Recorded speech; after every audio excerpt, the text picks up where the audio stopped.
welcome back to my channel Reviews by Beth. And since it is the end of the year 2024, I thought I would do my top 5 books that I have read this year. Now, none of these are going to be in order. These are all my 5-star reads. I have had a few other 5-star reads, but these have been my favourite ones of the year, or the ones that left me thinking for the rest of the year, that kind of stayed with me, ones that had a long-lasting impact. It was really hard to choose because I've read so many books this year. These are my top 5 books. Now, one of my top 5 books that I've read this year is Piranesi by Susanna Clarke. Now, I've been seeing this online, and I'm pretty sure Jack Edwards was big on this book by Susanna Clarke. And this is quite a small novel by Susanna Clarke. She has written another novel, and it was quite a chunky one, and she came out with this one out of the blue. She kind of gone away for about a few years, and then she came back with this Piranesi. Now, the front of the cover looks very different to what it actually is. We follow the character of Piranesi, who is kind of trapped within this kind of Grecian chamber, and it's a big chamber which is just corridors and corridors and rooms of statues, and it's a maze that he is trapped in, and he has lost his sense of self. And what he does is he goes around these rooms and tracks them and writes them down every day and makes a clear diary of what happens every day. He likes to record things, and he kind of knows every single room. He knows every single antechamber. Things aren't always as they seem. There is another character in the book who he meets. There comes a point where he sees some strange messages that have never been seen before in this house that he's in, of these big antechambers. We find out that things aren't always as they seem, and that actually his reality may not be reality. And it is so interesting. It leaves you thinking. It was a page turner. I was thinking, you know how you try and figure out what a book is and like how it's gonna go? I was like, oh, it's gonna go this way, and I was like, no, it's gonna go this way. It was really interesting to read.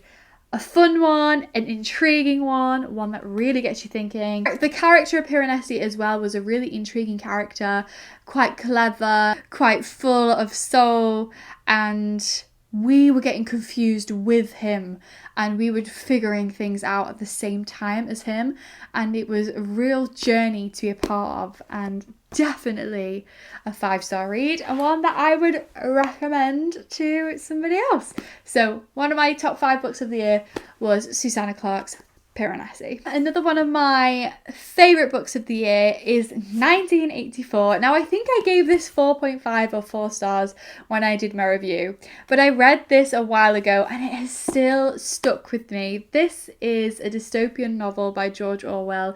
It is a classic. It is a classic for a reason. It is extremely well written. It is about the dangers of human nature and society.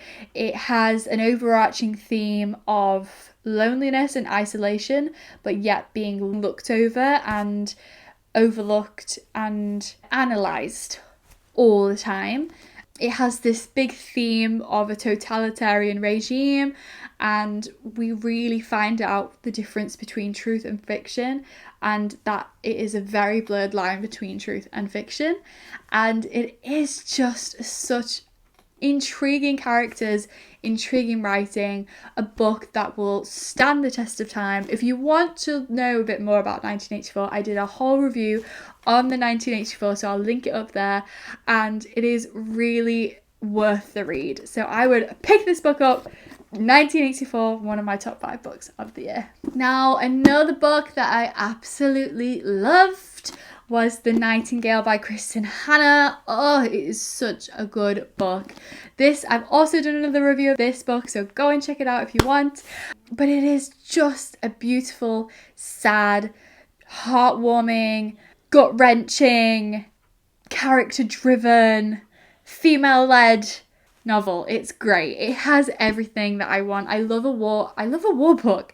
I am fascinated by World War II, and I love World War II stories, and this just hit all the boxes for me. The way she writes the two sisters are incredible. We follow two sisters in World War II France, and through the occupation of France by the Nazis and how that affected the women specifically. Whilst the men were at war, how did that affect the women that were left behind, and what the Nazis actually did and how they affected France. France was heavily affected by this war, and that's why they wanted the most in reparations through the Treaty of Versailles, because they were heavily affected by what the Nazis did to them.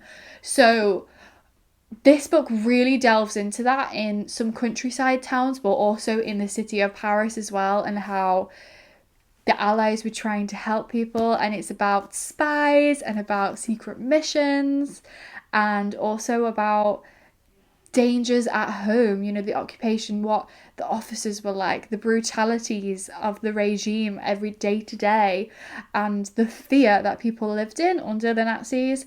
And when they didn't choose the Nazis, you know, in France, they just came in and took over. And so the absolute fear that creates. So it was just a wonderful novel. So sad I sobbed at the end of this novel, but it is an amazing novel, one that I would definitely pick up again, and it is a 5-star read, and one that you should definitely go and read. Now, another novel that I rated in my top 5 and is definitely a 5-star is actually one that I don't have. I listened to it on an audiobook, and it was Jeanette McCurdy's I'm Glad My Mum Died. It was a celebrity autobiography. I've gotten into my celebrity autobiographies at the minute. Love listening to them on Audible, and it was so interesting. I'm Glad My Mum Died is kind of a horrific title, really, but we understand why. Jeanette McCurdy, if you don't know who Jeanette McCurdy is, she is an iCarly star, so she was a Disney Channel star, grew up through fame, and she's kind of a Hollywood kid. And this was at the time when there weren't rules or regulations really set in for how kids would work in Hollywood. And she's someone that I grew up watching on Disney Channel, which was why it was fascinating for me to read her book or listen to it. And we really see her torment throughout the pages, and she speaks her truth, and her truth is so hard to listen to, and it is very enlightening about eating disorders, about how kids and women are treated in the Hollywood industry, how they're exploited, how tumultuous her relationship was with her mum, how she was used as the breadwinner of the family. And so from a young age of about 5, she was the breadwinner. She was the one who was paying for everything. She didn't see a cent of that money.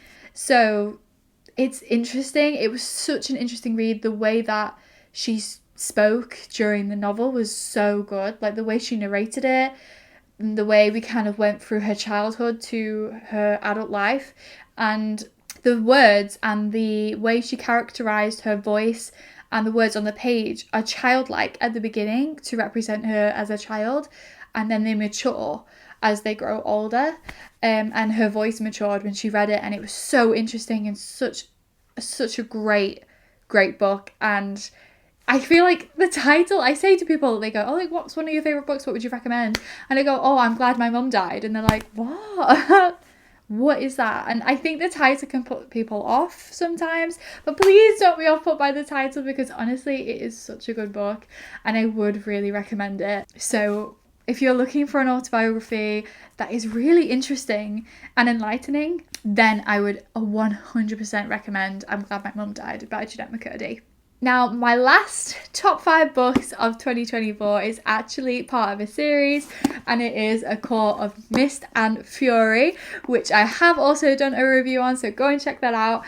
And it is part of the ACOTAR series, A Court of Thorns and Roses. Now, I've loved all the books so far. I haven't yet finished the series, but I have read the first 3 books. I'm currently just finishing the 4th one, and it is just such a good book.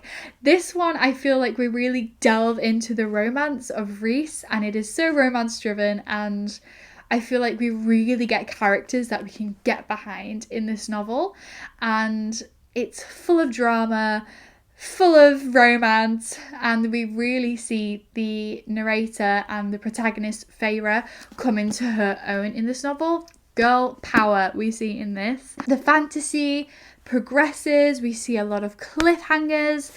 It was extremely page turning. We see more characters. We're introduced to the inner circle, Cassian, Asriel, Amren and more, as well as Rhys, and we fall in love with a different court. So the first book is set in one court, which is the spring court, and this one is set in the night court. And actually it's really interesting the way that this book changes your whole perception and ideas of the characters in the first one. So it does a really good job of that, and it sets it up for the third book as well really, really well.